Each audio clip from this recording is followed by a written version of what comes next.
Welcome to my YouTube channel. आज आप देखने जा रहे हैं इंडिया के टॉप नंबर 1 एजुकेशनल चैनल पर। आपका एजुकेशनल चैनल का नाम है एलेन एजुकेशनल इन इंडिया। आप उस पर जेईई मेन और नीट का अच्छे ढंग से पढ़ाई कर सकते हैं और आप इन चीज़ों को सपोर्ट कीजिए आगे, और आपको नए नए वीडियो का अपलोड मिलेगा।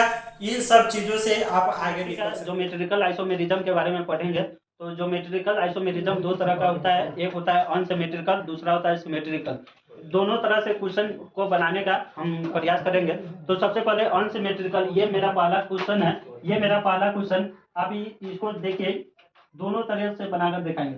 तो सबसे पहले इसको हम अनसिमेट्रिकल के तौर पर बनाते हैं। तो अनसिमेट्रिकल का फॉर्मूला होता है जी आई बराबर क्या होता है, जी आई बराबर 2 के पावर n होता है।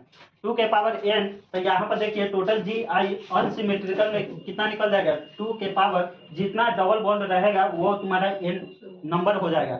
ये क्या हो गया, 1 2 3, n बराबर 3 हो गया। तो 2 के पावर कितना आ जाएगा 3, ये टोटल कितना हो गया 8। ये तुम्हारा अनसिमेट्रिकल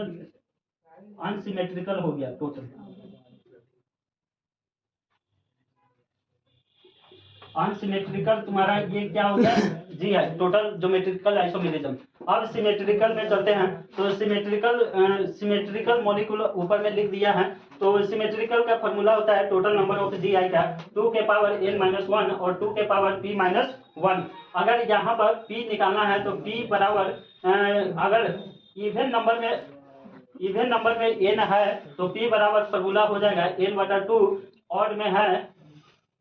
और में n तुम्हारा रहता है तो इसका हो जाएगा n+1/2।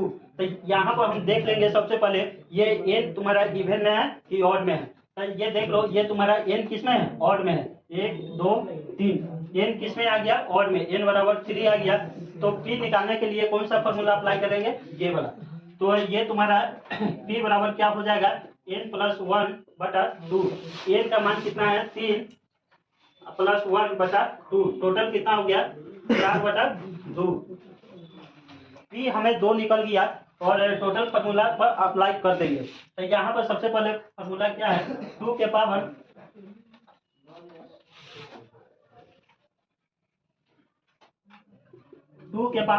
n-1 प्लस 2 के पावर p-1 है। तो यहाँ पर देखिए 2 के पावर n कितना है 3-1 और 2p कितना मिला है 2, तो 2-1।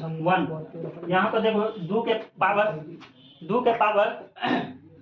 पावर 3 में से 1 गया, 2 के पावर 2 हो जाएगा, प्लस 2 के पावर 2 में से 1 गया, 2 के पावर 2 में से 1 गया, 1 बचा, 2 के पावर 2 हो गया 4, और ये कितना हो गया 2, 4 2 6। टोटल तुम्हारा सिमेट्रिकल में कितना निकला 6, और ये अनसिमेट्रिकल में कितना था 2 के पावर n, मतलब 2 के पावर 3। तो यहाँ से तुम देख सकता है क्वेश्चन में 2 फॉर्म में पूछेगा, या तो तुमको सिमेट्रिकल पूछ सकता है या अनसिमेट्रिकल पूछ सकता है। लेकिन क्वेश्चन निकालना क्या है, डिफाइन क्या करना है, ज्योमेट्रिकल आइसोमेरिज्म। तो तुमको सबसे पहले ध्यान में रखना है ये तुम्हारा सिमेट्रिकल पूछ रहा है कि अनसिमेट्रिकल पूछ रहा है, इतना बात ध्यान रखना है। और दोनों का फॉर्मूला अलग अलग होता है, और फॉर्मूला पर रख के अप्लाई करके आंसर निकाल देना है। और बहुत क्वेश्चन आती है इससे। तो एक बार और 2 के पावर n किसका हो गया तुम्हारा अनसिमेट्रिकल का, और सिमेट्रिकल का कौन सा हो गया 2 के पावर n-1 प्लस 2 के पावर p-1। इस फार्मूला से जितने भी सारे क्वेश्चन आते हैं, नीट हो चाहे IIT हो या बिहार बोर्ड हो 12th का, सारे क्वेश्चन बन जाएंगे।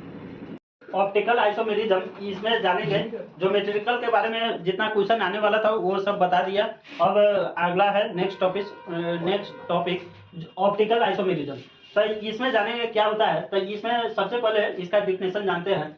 Stereo isomerism, this have different direction of rotation of PPL called as optical isomerism. इसमें क्या करवाया जाता है, किसी भी सोल्यूशन को रोटेशन करवाया जाता है, मतलब 2 तरह से रोटेशन करवाया जाता है, एक क्लॉकवाइज और दूसरा एंटी क्लॉकवाइज, और दोनों में रोटेशन करवा कर उसका जो नामकरण दिया जाता है, आगे हम फिगर में बताएंगे एक का जो क्लॉकवाइज चलता है उसको डेक्स्ट्रो रोटेटरी कहते हैं, और जो एंटी क्लॉकवाइज चलता है उसको हम लेबियो रोटेटरी कहते हैं। तो इसमें जानिएगा, इससे क्वेश्चन बहुत आते हैं नीट में, चाहे जेईई मेन हो या ट्वेल्थ हो, तो उसमें भी क्वेश्चन बहुत सारे आते हैं। तो पीपीएल का फुल फॉर्म क्या हो गया? Plane polarise light. ये देख लीजिए, ये एक सोल्यूशन है, इसको क्या कर रहा है, मतलब रोटेशन करवा रहा है, नचा रहा है। इसको नचाने पर इस तरह से एक प्रिज्म पर इसको डाला गया, एक प्रिज्म पर डाला जाता है तो दो डायरेक्शन होता है, एक ऊपर की तरफ, दूसरा नीचे की तरफ। अगला दूसरे तरीका से इसको मतलब सोल्यूशन को रोटेट करवाया जाता है, तो उसमें दो तरह से रोटेट करवाया जाता है, एक क्लॉकवाइज और दूसरा एंटी क्लॉकवाइज। तो यहाँ पर ऑप्टिकल एक्टिविटी में यहाँ पर दिया गया है। सबसे पहले देखिए इसमें क्या बोल रहा है, tendency to rotate PPL polarise particular direction clockwise and anti clockwise direction is called optical activity. Optical activity उसको कहते हैं, दो तरीका से इसमें रोटेशन करवाते हैं, एक हो गया क्लॉकवाइज और दूसरा हो गया एंटी क्लॉकवाइज। तो देखिए क्लॉकवाइज में जब रोटेशन होता है तो उसको हम क्या कहते हैं, एंटी क्लॉकवाइज होता है तो उसको हम क्या कहते हैं। यहाँ पर देखिए फिगर बना के हम समझाते हैं। सोल्यूशन को जब रोटेशन कराया गया था तो यहाँ से देखो, इसका जो मतलब डेंसिटी होता है वो 1 डेंसिटी होता है, और इसमें बोल रहा है कि सोल्यूशन ऑप्टिकली एक्टिव होता है। ठीक है, दो सोल्यूशन होता है, एक इनएक्टिव और दूसरा एक्टिव होता है। तो यहाँ पर कौन सा सोल्यूशन होता है, ऑप्टिकली एक्टिव होता है। ये सब क्वेश्चन के फॉर्म में आते हैं, ये सबको याद करना पड़ेगा। यहाँ पर फिगर के तौर पर समझाए, ये सब अलग से कॉन्सेप्ट देना पड़ता है, ये सब तुम्हारे बुक में एनसीईआरटी में नहीं दिया गया है, लेकिन सिर्फ भाषा में लिखा गया और फिगर के तौर पर नहीं दिया गया। तो यहाँ पर इसको आसान करने के लिए फिगर के तौर पर समझाते हैं। तो एनसीईआरटी में तुम्हारे सिर्फ दिया गया डेक्स्ट्रो रोटेटरी और लेबियो रोटेटरी, इतना डिटेल में भाषा में लिखा गया, लेकिन ये फिगर के तौर पर नहीं समझाया गया। तो यहाँ पर फिगर के तौर पर समझाया जा रहा है। तो सबसे पहले इसमें दो रोटेशन होते हैं, तो एक होता है क्लॉकवाइज और दूसरा होता है एंटी क्लॉकवाइज। जो क्लॉकवाइज रोटेट कर रहा है उसको हम क्या कर रहे हैं, डेक्स्ट्रो रोटेटरी। और क्लॉकवाइज में ऑलवेज पॉजिटिव चार्ज होता है, ऑलवेज पॉजिटिव चार्ज। घड़ी जब सीधा चलता है तो उसको क्लॉकवाइज कहते हैं, और उल्टा चलेगा तो उसको हम एंटी क्लॉकवाइज कहते हैं। तो यहाँ पर देख लो, ये घड़ी इसी डायरेक्शन में चलता है, इसलिए हम इसको क्या कहें, क्लॉकवाइज। CW का मतलब हो गया क्लॉकवाइज। और या क्लॉकवाइज में कौन सा मतलब रोटेशन हो गया, डेक्स्ट्रो रोटेटरी, इसको हम पॉजिटिव चार्ज कहते हैं। एंटी क्लॉकवाइज में देख लो, एंटी क्लॉकवाइज में जस्ट इसी के उल्टा रोटेशन होता है, तो इसको हम क्या कर रहे हैं, लेबियो रोटेटरी। लेबियो रोटेटरी को, डेक्स्ट्रो रोटेटरी को D से डिनोट करते हैं, it is denoted by D। इसको L से डिनोट करते हैं, लेबियो रोटेटरी को। डेक्स्ट्रो रोटेटरी क्लॉकवाइज होते हैं, लेबियो रोटेटरी एंटी क्लॉकवाइज होते हैं, और इसको पॉजिटिव साइन करते हैं, इसको नेगेटिव साइन करते हैं। अब देखो, इस सोल्यूशन को जब रोटेशन कराया जा रहा है तो कुछ है इसका फैक्टर्स होते हैं, वो सारे फैक्टर्स को मैंने लिख दिया है। सबसे पहले पाथ का जो लेंथ होता है उस पर इफेक्ट पड़ता है, दूसरा कंसंट्रेशन, तीसरा हो गया नेचर ऑफ सोर्स, और चौथा हो गया टेम्परेचर। टेम्परेचर का भी कम बेस होता है, शुरू में कुछ टेम्परेचर रहता है, लास्ट में कुछ हो जाता है रोटेशन के बाद। और पांचवा हो गया नेचर ऑफ सॉल्वेंट, और छठा हो गया नेचर ऑफ कंपाउंड। तो तुमसे क्वेश्चन पूछेंगे, नीट में भी आ चुका है कि जब ऑप्टिकल रोटेशन कराने पर कौन कौन सा फैक्टर होते हैं, तो इतना फैक्टर तुमको मतलब याद करना पड़ेगा। ये सारे फैक्टर नीट का पूछा हुआ क्वेश्चन है। सबसे पहले पाथ लेंथ, दूसरा कंसंट्रेशन, तीसरा नेचर ऑफ सोर्स, चौथा हो गया टेम्परेचर, और पांचवा हो गया नेचर ऑफ सॉल्वेंट, और छठा हो गया nature of compound. Isomerism total खत्म हो चुका है। इसमें देखेंगे ऑप्टिकली एक्टिव किसको कहते हैं। तो ये बोला है molecule should be chiral. Optically active में तुमको कायरल कार्बन देखना पड़ेगा, किसको हम कायरल कहते हैं, किसको हम ए कायरल कहते हैं। ठीक है, तो सबसे पहला क्वेश्चन एग्जाम्पल में मैंने लिया है, इसमें बोला है कि ए symmetrical which can not divide into equal half.